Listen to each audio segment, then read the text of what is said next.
السلام عليكم ورحمة الله وبركاته.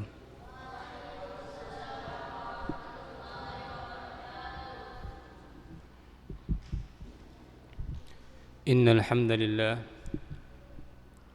نحمده ونستعينه ونستغفره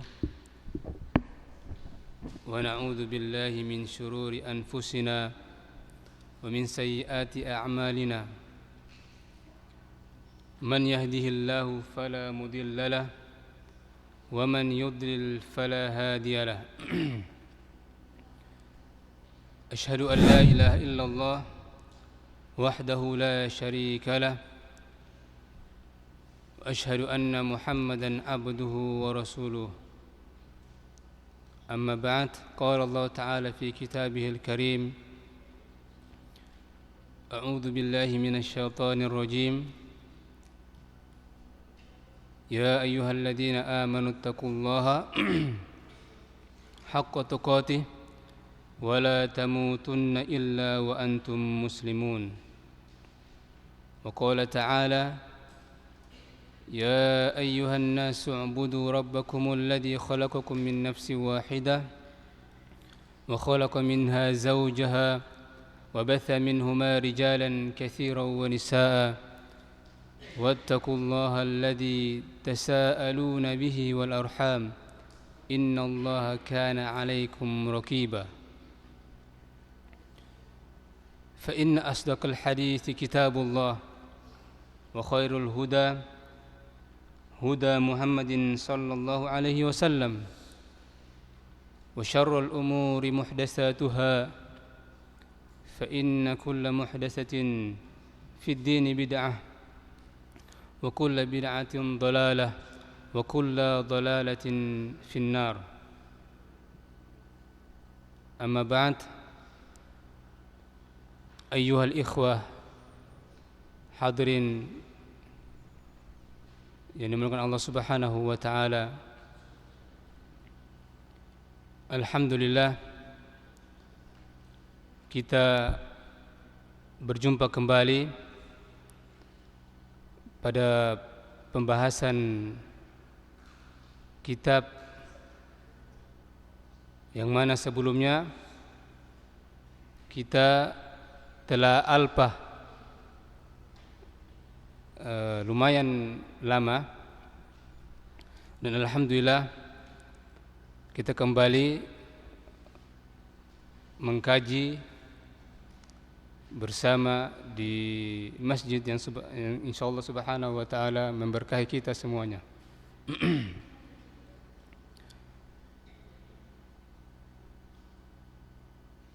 Ikhwani fid din, azani Allah wa iyyakum. Lagi-lagi saya ingatkan kepada kita semua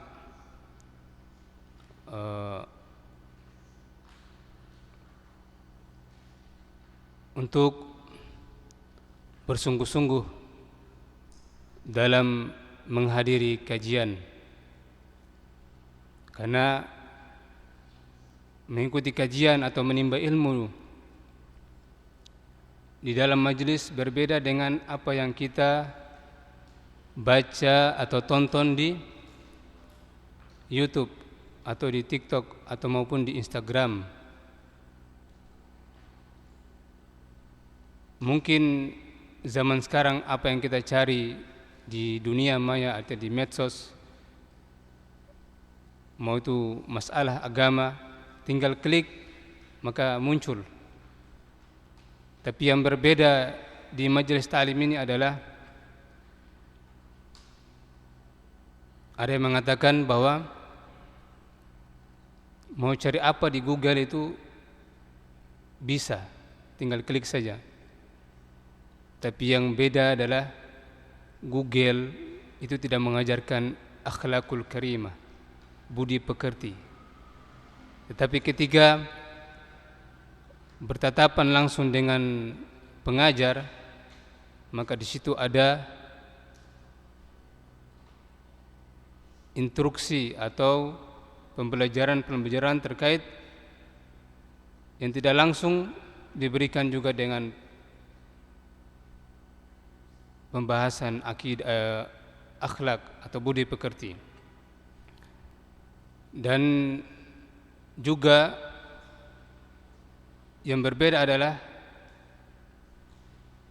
kita bermajelis seperti ini memiliki keutamaan, ada nilai keberkahan, nilai rahmat yang Allah Subhanahu wa taala berikan kepada orang-orang yang mau duduk bersama, mau bermajelis, mau menuntut ilmu.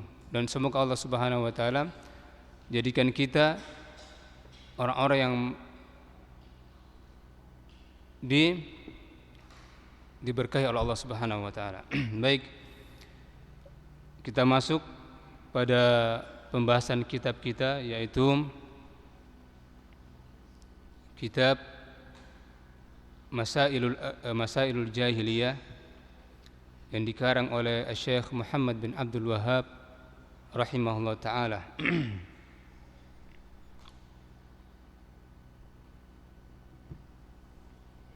Yang mana kitab tersebut disyarah oleh Syekh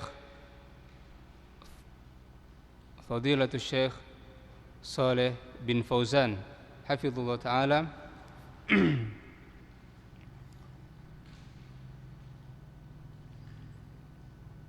Dan kita sudah sampai di pembahasan yang keempat, ya, mas'alatul arba' atau mas'alatul rabi'ah.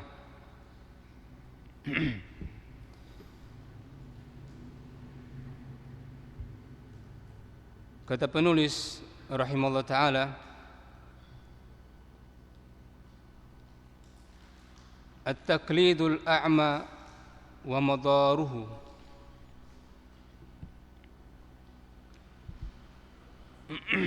Jadi permasalahan yang keempat, yakni dari kebiasaan-kebiasaan jahiliyah yang masih ada di tengah-tengah kaum muslimin, bahkan sampai sekarang, yaitu yang berkaitan dengan apa? At-taqlidul a'ma, yakni fanatik buta. Ini kebiasaan jahiliyah yang masih ada di tengah-tengah kaum muslimin, yaitu taklid buta atau fanatik buta kepada seseorang atau person tertentu. Baik,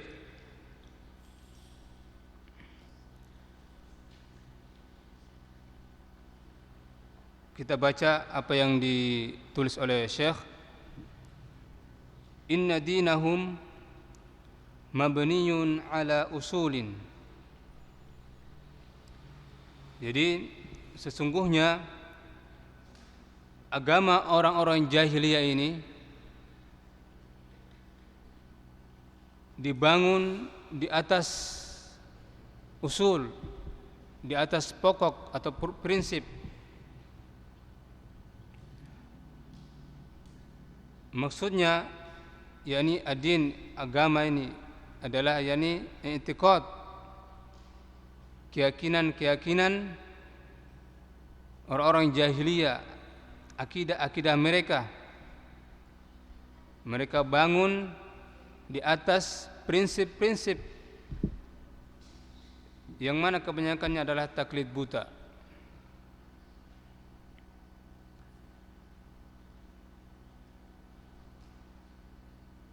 Bahkan taklid ini merupakan kesepakatan orang-orang kafir, bukan hanya orang-orang jahiliyah di zaman Nabi sallallahu alaihi wasallam, bahkan umat-umat sebelumnya.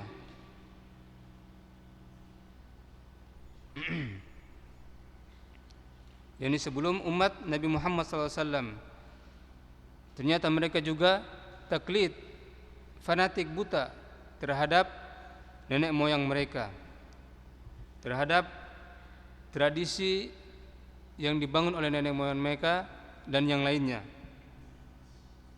Fahuwal qa'idatul kubra, kata beliau, li jami'il kuffar awwalihim wa akhirihim. Jadi ini semacam kaidah besar bagi mereka, perkara yang sangat esensial yang dipegang teguh oleh kaum jahiliyah di masa Nabi Muhammad SAW. Dan baik orang-orang kafir terdahulu sampai orang-orang kafir belakangan ini. Kama qala ta'ala, sebagaimana Allah Subhanahu wa taala berfirman, wa kadzalika ma arsalna min qablika fi qaryatin min nadhirin. Kata Allah Subhanahu wa taala dalam surat Az-Zukhruf ayat 23,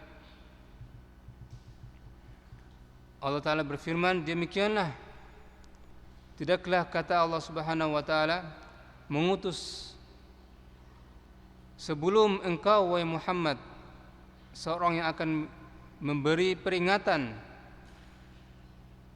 melainkan orang-orang kaya, yang kaya, orang-orang yang punya kedudukan, tokoh-tokoh di antara mereka.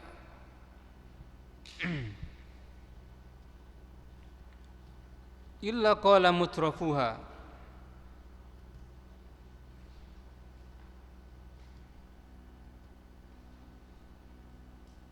jadi tokoh-tokoh di antara mereka pasti akan mengatakan, inna wajadna aba'ana ala ummah,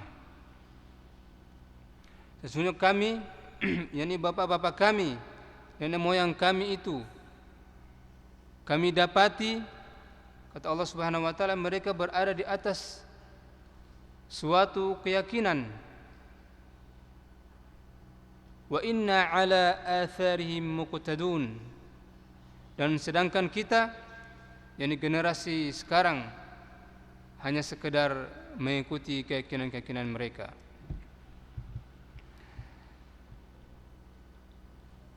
Ini kata Allah Subhanahu wa taala dalam surat Az-Zukhruf ayat 23. Dan nanti kita akan lanjutkan penjelasan yang dalam oleh Syekh Shalih Fauzan. Baik, kemudian Allah juga Subhanahu wa taala berfirman, wa qala ta'ala, wa idza qila lahum ittabi'u ma anzalallahu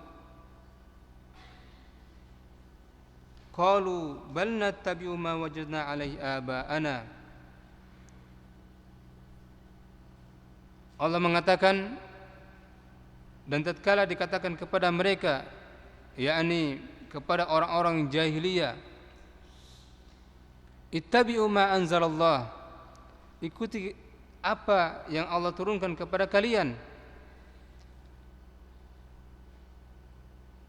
Maka mereka mengatakan, justru kita mengikuti apa yang telah kita dapatkan dari nenek moyang kami, apa yang telah diwariskan dari tradisi-tradisi nenek moyang kami.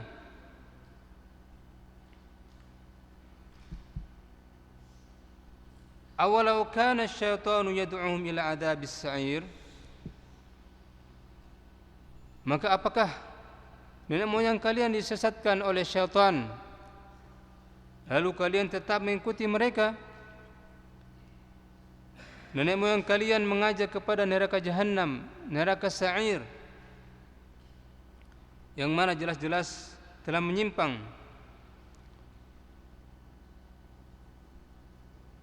Ini kata Allah Subhanahu wa taala dalam surat Luqman.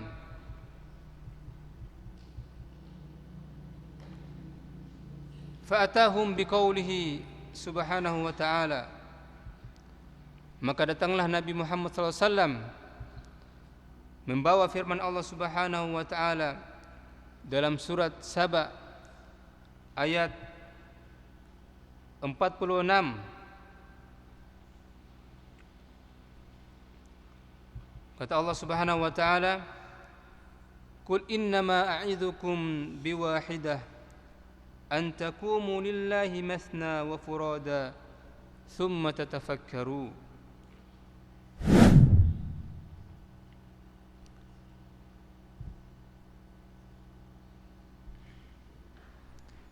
Kata Allah, sesungguhnya aku nasihatkan kepada kalian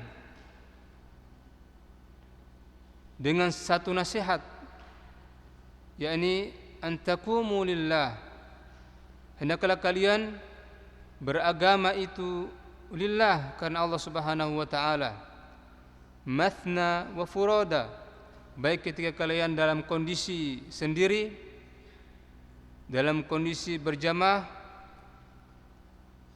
kalian tetap beryakinan lillahi ta'ala, yakni mengikuti Allah Subhanahu wa taala.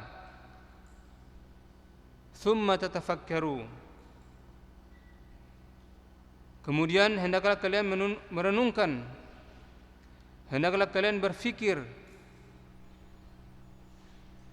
Tidaklah Nabi Muhammad itu adalah orang yang gila. Coba kalian berfikir, seorang yang kalian juluki sebagaimana Al-Amin, orang yang amanah, yang jujur, kemudian datang kepada kalian membawa sebaik-baik agama, membawa sebaik-baik keyakinan, kemudian kalian tuduh dia sebagai orang yang gila, kalian tuduh dia sebagai seorang yang tukang sihir, penyair, sebagai pendusta. Kata Allah Subhanahu wa taala, "Tsumma tatafakkaru." Berfikirlah kalian tentang apa yang kalian ucapkan. Wa qoulihi ta'ala, dan firman Allah taala juga dalam surat Al-A'raf,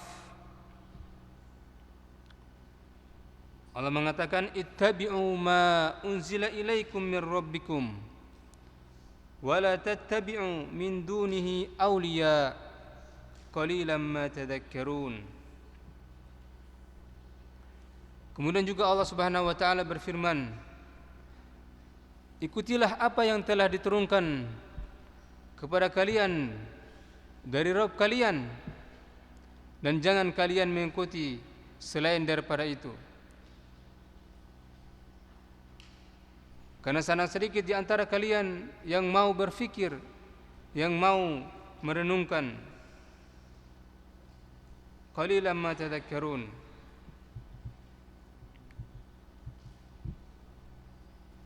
Baik, ikhwani fi din, azani Allah wa iyyakum. Tadi adalah matan dari Syekh Muhammad bin Abdul Wahhab yang kita bacakan tadi. Lalu kita lanjutkan sekarang membaca penjelasan yang disyarah oleh Syekh Shalih Al-Fauzan.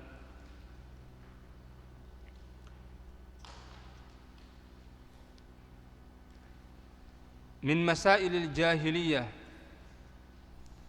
yani di antara masalah-masalah jahiliyah, annahum la yabnuna dinahum ala ma ja'at bihi ar-rusul alaihi wassalatu wassalam. Yani di antara perkara-perkara jahiliyah, bahwasanya orang-orang jahiliyah mereka tidak membangun agama mereka, yakni tidak membangun keyakinan mereka dengan ajaran yang dibawa oleh para rasul, ma ja'ati bihi rasul alaihi wassalatu wassalam. Maka mereka membangun keyakinan agamanya bukan dengan apa yang dibawa oleh rasul. Wa innama yabnuna dinahum ala usulin ahdathuha hum min 'indi anfusihim. mereka membangun keyakinan agamanya di atas prinsip-prinsip mereka yang mereka karang-karang sendiri, yang mereka dapati dari nenek-nenek moyang mereka. Wala yaqbaluna tahawul anha, dan mereka tidak mau merubah tradisi tersebut, yakni tradisi yang mereka terlanjur menerimanya dari nenek moyang mereka. Tidak mau kebiasaan itu, tradisi nenek moyang mereka itu, agama yang diajarkan oleh nenek moyang berpindah kepada ajaran yang hak, yang benar. Mereka keberatan, tidak mau. Nah, jamaah hadirin azani Allah wa iyyakum, ini memang sifat dasar seorang manusia, yang memang tabiatnya manusia itu berat meninggalkan suatu kebiasaan. Bahkan meskipun dia sudah tahu apa yang selama ini dia lakukan itu adalah hal yang salah, hal yang keliru. Karena namanya meninggalkan kebiasaan, kita tahu, atau meninggalkan sebuah tradisi itu susah, berat, apalagi sudah mendarah daging. Namun memang itu bagian dari ujian keimanan kita. Mana yang kita ikuti itu kebenaran dari Allah Subhanahu wa taala, atau kebiasaan yang sudah berjalan dari zaman ke zaman. Jangankan suatu kaum, diri kita sendiri aja kalau macam sudah terbiasa pasti sangat berat.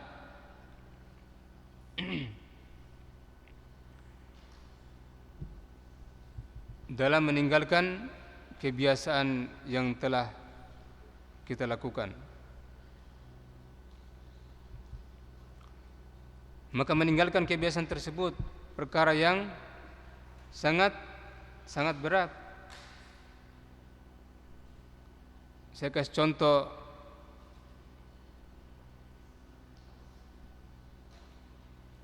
di luar perkara agama, walaupun nanti pandangan agama juga melihat itu. Misalnya seorang merokok.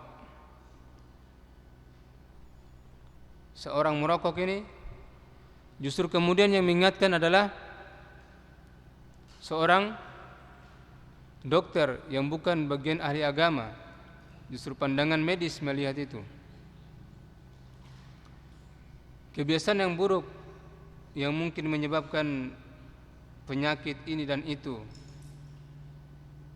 Ketika dia meninggalkan, dia tahu bahwasannya kebiasaan itu adalah kebiasaan yang buruk yang dibuktikan dengan bukti-bukti yang ada.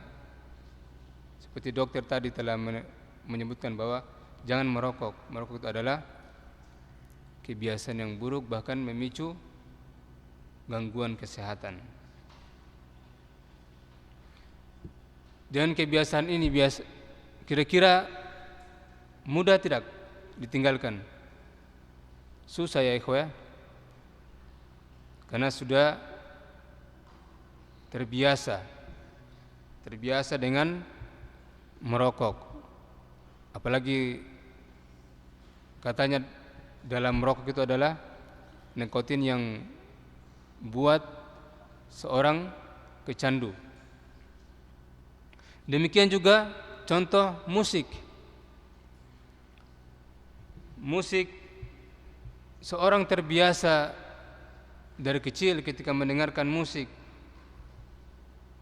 Lalu kemudian ketika dikasih tahu tentang bahwa musik itu adalah perkara yang haram, perkara yang dilarang dalam agama,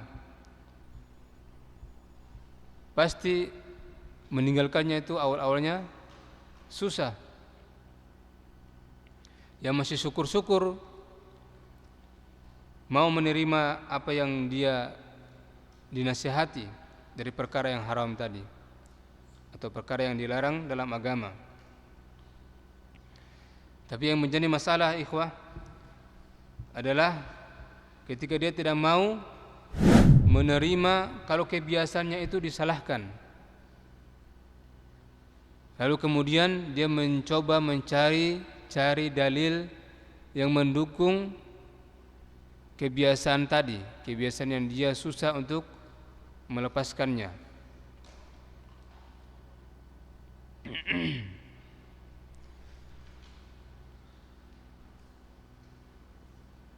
Dia mencoba mencari pembenaran terhadap apa yang menjadi terbiasa bagi dirinya, seperti tadi merokok maupun musik. Dan musik ini Nabi SAW mengatakan tentang hal ini dalam sebuah hadisnya, la yakunanna aqwamun yastahilluna al-hirar wal harir wal khamra wal mahazis, atau kama qala sallallahu.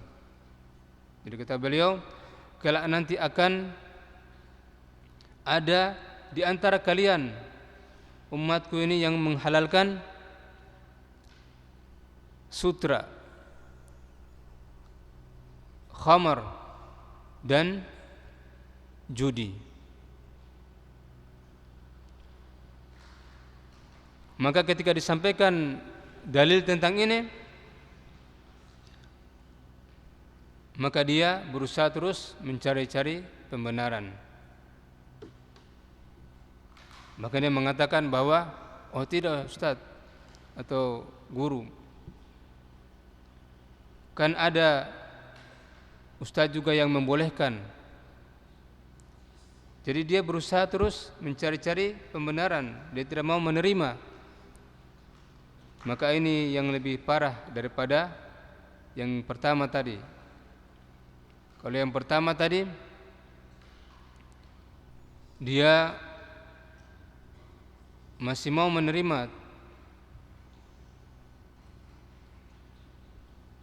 sudah tahu bahwa dia keliru terhadap kebiasaannya,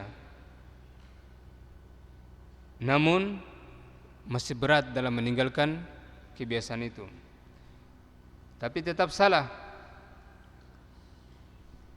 Tapi lebih parah daripada yang kedua tadi, mencari-cari pembenaran, bahkan menukil perkataan ustadz lain dan lain. Maka mereka tidak mau berpindah dari kebiasaan tersebut.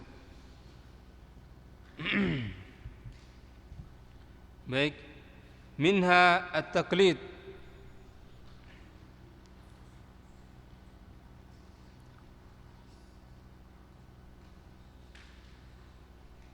Kata Syekh Saleh, minha at-taqlid wa huwa al-muhakah bi an yuqallida ba'dahum ba'dha.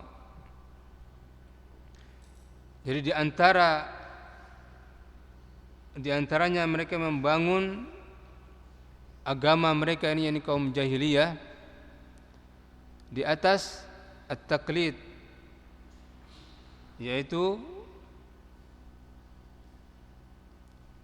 fanatik buta, secara membabi buta.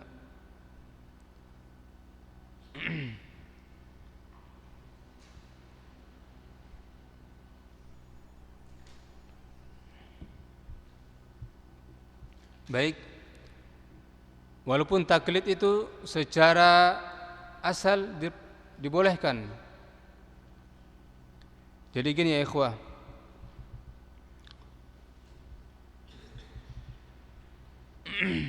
manusia ini secara umum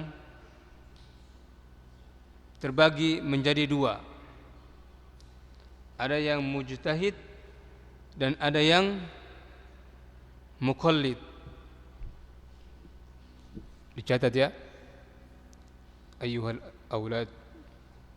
Jadi manusia ini terbagi menjadi dua. Ada yang mujtahid dan ada yang muqallid. Tapi dalam masalah cabang agama, bukan dalam masalah pokok ya. Bukan masalah akidah. Karena kalau masalah akidah, kira-kira ada ijtihadnya tidak? Tidak ada ya. Karena ijtihad dalam masalah akidah ini sudah clear. Tidak ada perselisihan di dalamnya, final. Baik.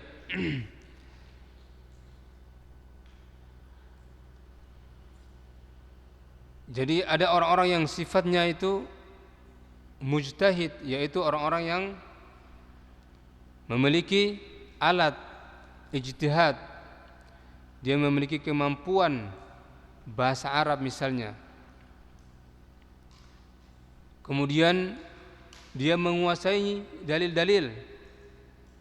Dia tahu usul fikih, kaidah-kaidah usul fikih, dan mana yang mutlak dan mana yang muqayyad, mana yang umum dan mana yang khusus, mana yang mujmal dan mana yang mufassal, dan yang lainnya. Ini alat-alat bagi orang yang mujtahid. Kemudian juga dia tahu mana yang nasikh dan mana yang mansukh. Jadi seorang ketika memiliki perangkat-perangkat ijtihad seperti yang tadi disebutkan, maka dia berijtihad dengan kemampuannya. Kalau benar dia mendapat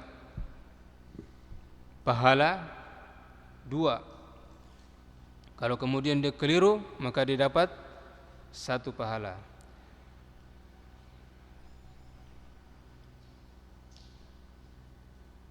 Dan ini bagi yang memang memiliki alat atau punya kompetensi untuk berijtihad. Dan jangan dianggap ijtihad itu hanya ulama-ulama khusus yang diisyaratkan oleh sebagian orang, sampai-sampai Abu Bakar dan Umar radhiyallahu anhuma tidak masuk klasifikasi sebagai seorang mujtahid. Dan ini disebutkan oleh juga Syekh Muhammad bin Abdul Wahhab dalam kitabnya Ushulus Sittah pada poin yang ke-6. Di situ beliau bahas oleh Syekh Muhammad bin Abdul Wahhab tentang keyakinan sebagian orang yang bahwasanya tidak boleh berijtihad kecuali ulama yang ahli ijtihad, yakni seorang yang mujtahid mutlak. Lalu seperti apa itu mujtahid mutlak? Maka mereka memberikan sifat-sifat yang berat luar biasa bagi seorang mujtahid. Jadi harus hafal Al-Quran, hafal semua hadis. Bayangkan coba jemaah, saking beratnya menjadi mujtahid. Harus menguasai Quran, menguasai semua hadis atau ilmu-ilmu yang lain. Yang mana kata beliau sampai-sampai syarat tersebut kalau diterapkan kepada sekelas Abu Bakar dan Umar, Abu Bakar dan Umar pun tidak masuk klasifikasi sebagai seorang mujtahid. Karena tadi ya ikhwah, para sahabat sendiri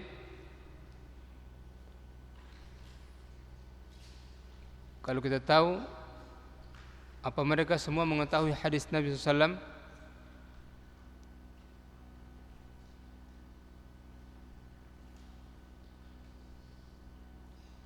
Tidak ada yang terlewatkan. Apakah ada sahabat yang menguasai semua hadis? Ada jamaah? Ada yang tahu? Ya, ada ya. Jadi sekelas Umar ibn Khattab yang dekat dengan Nabi SAW pun tidak mengetahui hadis tentang adab dalam minta izin masuk rumah seseorang.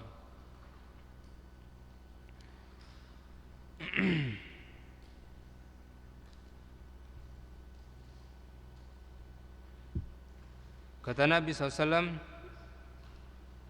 apabila salah seorang di antara kalian minta izin kemudian tidak dijawab, maka hendaklah dia pulang kembali. Umar ibn Khattab tidak tahu tentang hadis ini, sehingga dia bertanya ke sahabat yang lainnya, kepada sebagian sahabat. Jadi maka batil kalau dikatakan bahwa seorang yang mujtahid dengan syarat harus menguasai semua permasalahan agama. Masalah tafsir bukan cuma hafal Quran saja, dia harus juga hafal semua tafsir-tafsir Al-Quran, hadis. Bukan cuma hafal hadisnya saja, tapi kemudian syarah dari hadis tersebut juga harus dia kuasai, dan syarat-syarat yang lainnya. Maka ini dikatakan kalau bahasa sekarang lebay, berlebihan.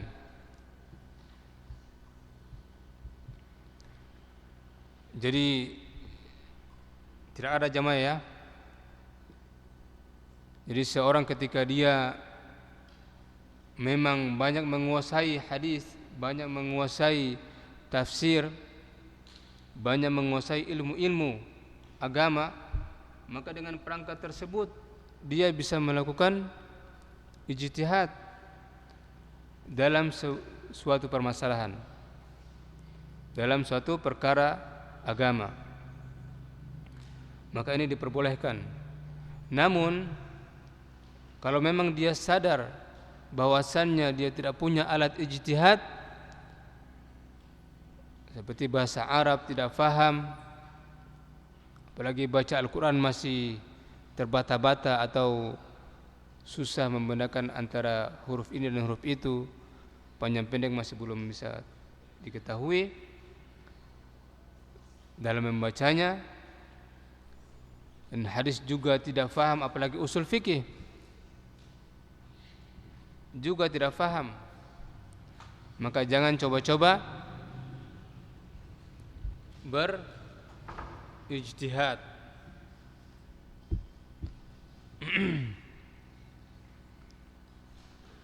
Jadi orang jahil maupun orang awam tidak boleh berijtihad sesuka hati, karena memiliki hal tersebut memiliki syarat tertentu.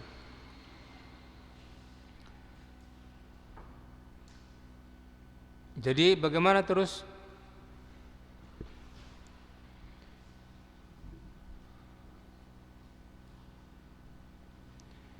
Jadi kalau dia bukan mujtahid, maka berarti dia jadi yang kedua, yakni muqallid. Muqallid ya.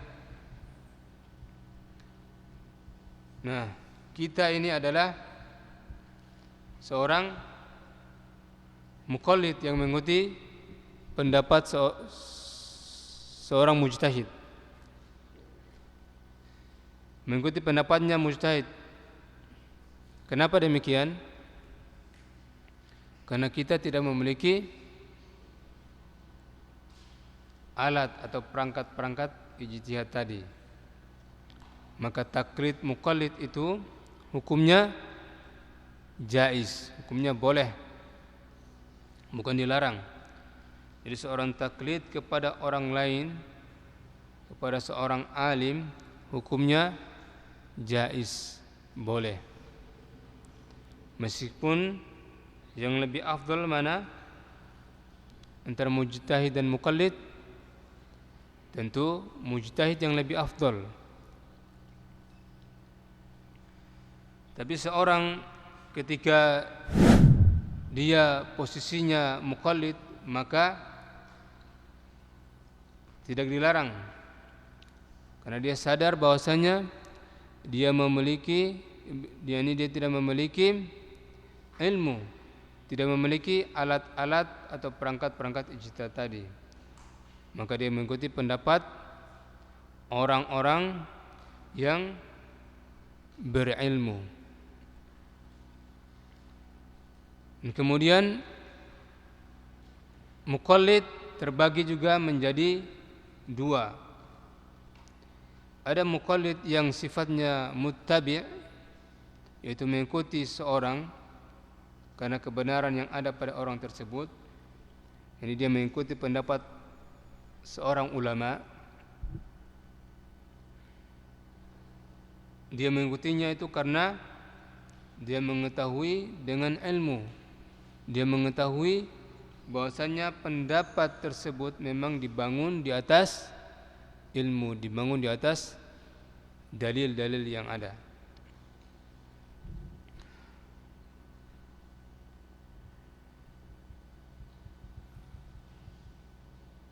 Kemudian diikuti, maka ini boleh, dan memang selayaknya kita seperti itu. Adapun yang kedua adalah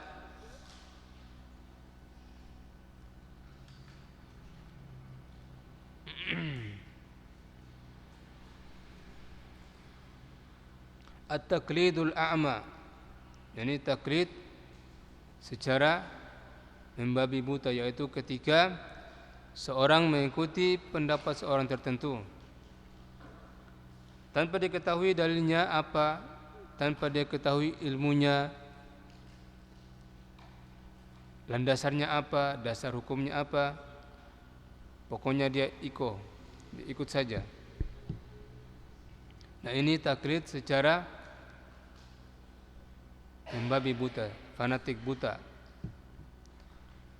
Bahkan taklid, yakni seorang ketika taklid yang membabi buta, ketika disampaikan kepada dia bahwasannya kebenaran itu menyelisihi pendapatmu, pendapat yang kau pegang itu bertentangan dengan nas-nas yang ada. Lalu ketika dibuktikan bahwasannya pendapatmu bertentangan dengan dalil, pendapat ulama yang engkau ikuti bertentangan dengan dalil yang disampaikan, buktinya, tapi dia masih tetap ngotot tidak mau mengikuti dan bahkan tetap berpegang dengan pendapat ulama tersebut. Kira-kira ini boleh tidak? Berpijak pada satu ulama saja, tidak melihat ulama yang lain. Tidak boleh, ya. Karena nanti disebut dengan taklid yang membabi buta atau taklid yang tercela, atau disebut juga dengan ta'assub, fanatik. Maka dari sini kita tahu bahwasanya bermadhab seorang ketika dia mengatakan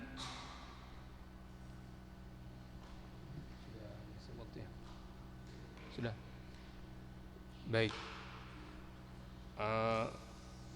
Baik jamaah, ikhwani fiddin azanillah wa iyyakum, karena sudah masuk waktu Isya, kita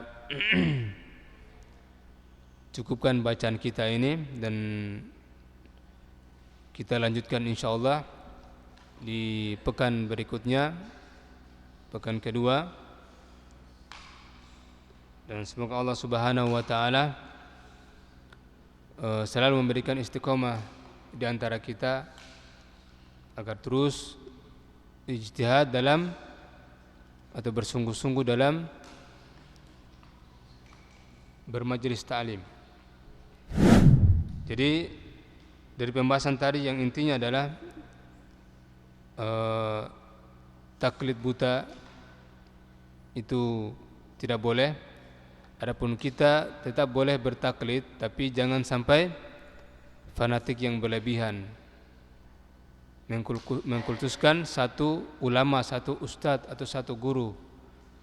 Tapi kita harus melihat jika memang betul dia di atas dalil-dalil yang ada, dalil-dalil yang kuat, maka tidak mengapa. Baik. Dari pembahasan tadi saya harapkan al-aulad atau ikhwan yang lainnya dicatat ya, biar kemudian ketika di pembahasan berikutnya mungkin saya akan bertanya terkait dengan pembelajaran kita ini, sehingga ada feedback di antara kita. Ada betul-betul kita mengetahui bahwa yang diikuti adalah serius belajar ya, karena masalah ini adalah masalah yang penting, ilmu. Naam, barakallahu fikum. Wassalamualaikum warahmatullahi wabarakatuh.